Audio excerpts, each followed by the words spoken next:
Hey guys, PIEGUYRULZ here, and welcome back to Spongey Bits. So recently I was watching through Season 4 when there was an episode that caught my eye as something particularly special that I don't think I really talked about at length before. It just so happens to be the first episode of the season, Fear of a Krabby Patty. You know the drill by now, we're gonna roll the old review followed by my new added thoughts to it. Episode 61A, Fear of a Krabby Patty. After working for a few days straight, SpongeBob becomes afraid of Krabby Patties. My favorite part of the episode is Dr. Peter Langton. If you look at this episode from a SpongeBob perspective, it's actually really annoying and not very good. Actually, this episode pretty much starts with SpongeBob screaming, which is not a very good sign for the post-movie episodes. However, if you look at it from Plankton's perspective, and especially in the second half of the episode where Plankton is counseling SpongeBob, the episode is really, really funny, and I think a lot of the therapy jokes work very well. And for all of those reasons, I would consider it a good episode. Also of note in this episode is that something seems to be really wrong with the character models for Mr. Krabs and SpongeBob. Mr. Krabs' eye stalks are too short in a couple of scenes and not bent the way they should be. SpongeBob seems to be a little bit taller, maybe his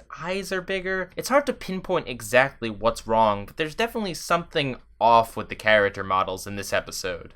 Wow, that review was very brief and not very well articulated. What I think Past Me was trying to say was that in this episode, there are elements of SpongeBob screaming, and it does get to become a bit much. But that is really the only downside in an otherwise pretty stellar episode. While there isn't really many things in the episode that are gut-bustingly hilarious, there are tons of things that make me chuckle. Things like the random guy flying by in the montage, SpongeBob's joke about Plankton being a shrink, and Plankton getting mauled with pianos. Again, it's not like there's any big, giant, grandiose jokes, but there are certainly many little witty lines and observations and weird things thrown into the episode that do leave me very satisfied in the humor department. And now let's talk about the story. So I've been noted as saying that Season 4 of SpongeBob has a little bit more of a focus on developing more interesting stories for SpongeBob. And this might be one of the best. Plankton's scheme here is, kinda surprisingly,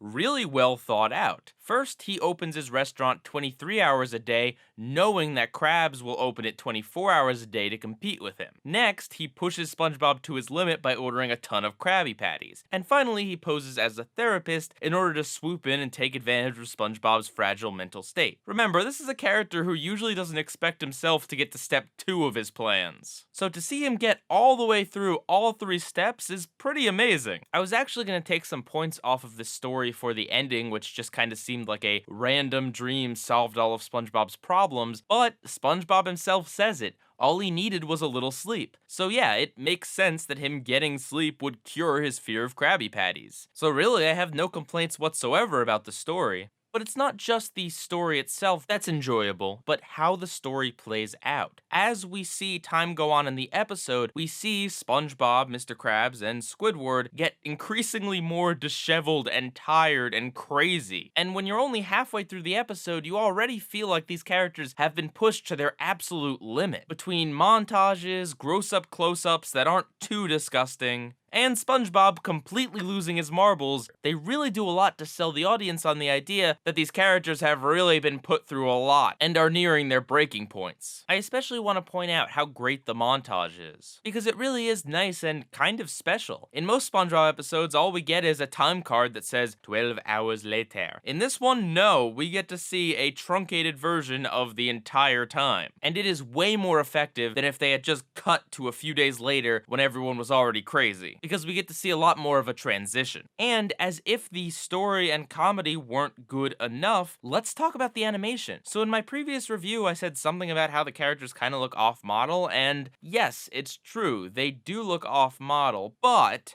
I also have to say that the animation and art is really superb in this episode. Even though they look a bit different from how they usually look, they still look really good. In fact, if I had to compare this episode's animation with anything, I would say it's probably closest to the SpongeBob movies style of animation, which is, of course, pretty top-notch. Yeah, it's weird. The rest of season 4 has a different look from the first 3 seasons, but it's not like Fear of a Krabby Patty. This one episode is different from season 3 and before, and it's different from 4 and afterwards. I don't know why. Maybe the animators just kind of had the SpongeBob movie on the brain when they were designing and thinking about these things, but this episode just really looks dang good and stands out amongst all the other ones. Is it a little weird to see Mr. Krabs have shorter eye stalks that are more together? Yeah, I guess, but honestly, the design kind of fits him. Also, fun fact, did you know that Dr. Peter Langton has a cell phone? Yeah, I never thought I'd see a cell phone on SpongeBob, but it was there for a very quick gag. Granted, it's an older style cell phone because this episode came out before the whole iPhone craze, but still, it was definitely there. And I have to give it points being that it's there for a joke about how annoying cell phone ringtones are. Overall, I really enjoy this episode for a number of reasons. It's not quite as good as any of the episodes I put on my top 5, but it is certainly an episode worthy of opening the season, and is one of those nice examples that shows, yeah, you can have a SpongeBob episode with a slightly more complicated plot and still make it funny, and fit with the show overall. This is one episode that I'm not afraid of watching again.